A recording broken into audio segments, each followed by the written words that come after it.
Hey guys, this is Reverend Sean with the Centered Path, and I'm here today to go over the fourth part. That would be 8. This is fourth part of Dependent Origination, which is the boat to get across the river to the other side of ignorance and have a good life and that kind of thing. So stay tuned, learn something, give us some comments on the bottom. Thanks. See you soon.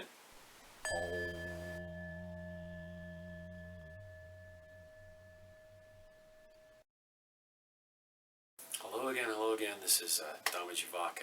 We're doing the Wheel of Samsara, and that's we're on actually the 1, 2, 3, the fourth part of the wheel, the part of the wheel which is dependent origination.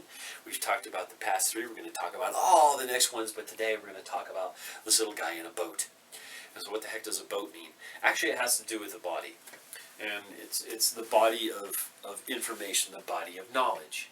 So when you have a boat, you get to the river, for example, and you enter a stream. This is a very common metaphor or allegory, whatever you want to call it, for Buddhism. You would take the raft or the boat, and you would get in the boat, and you'd paddle across the river and get to the other side.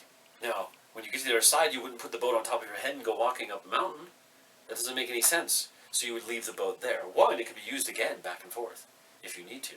2, you're not going to carry it with you. So there's a lot of letting go in the training that we do.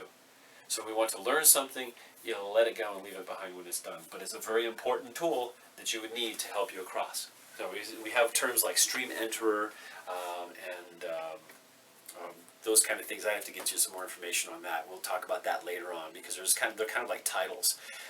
There's stream crosser and those kind of things. So it depends on where you get in the training of Buddhism.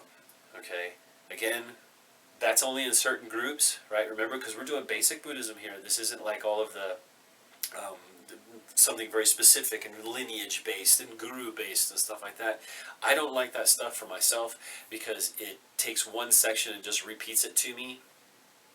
I want to hear it from as many different groups as possible so I can make my own opinion and learn about it by myself. And we'll talk about that in another one too. We have the advice of the Kalamas. We'll talk about the Kalama Sutra at a later time. That's a great one.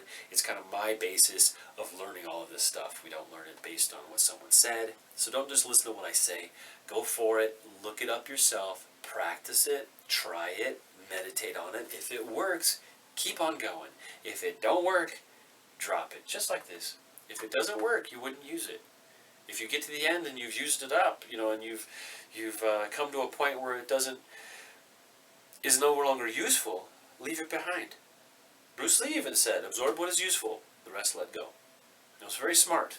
So again, this is Dhamma. We talked a little bit about the whole the wheel in the past here, in the past few episodes, I guess you would. Talked about the center here, which is the 3 poisons. We talked about the Buddha pointing at the moon. We talked about the moon. We talked about Mara. We talked about his crown. We talked about the diva realm or the lazy angel realm, whatever you want to call it. We talked about the titans and the conflict realm. We talked about the animal realm and who hangs out there and what goes on there. The different hells that we have. Remember, there was the 8 hot hells, the 8 cold hells, and all that fun stuff.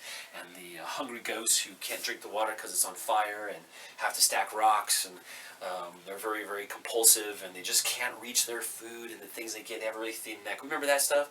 And here we have the human world. That's us, hopefully. If you're looking at this from another realm, let me know. I want to help. Or I'm interested to know what your realm is like. I hope you're doing well. Anyway, this is Dhamma. I hope you are doing well. And you take care of yourselves. Do some more study. Subscribe. Like. Ask a question. Leave a comment. Share it with your friends. Go to our website, thecenteredpath.org, and you can see some more information. I should have these up there. I'm trying to get them going, but remember, it's just me, so it takes me a little bit of time to get some of the editing done. Anyway, Dhamma, I hope you're doing so well, and I hope you have a wonderful day. You take care of yourselves, and take care of everyone else too. Thanks. Bye.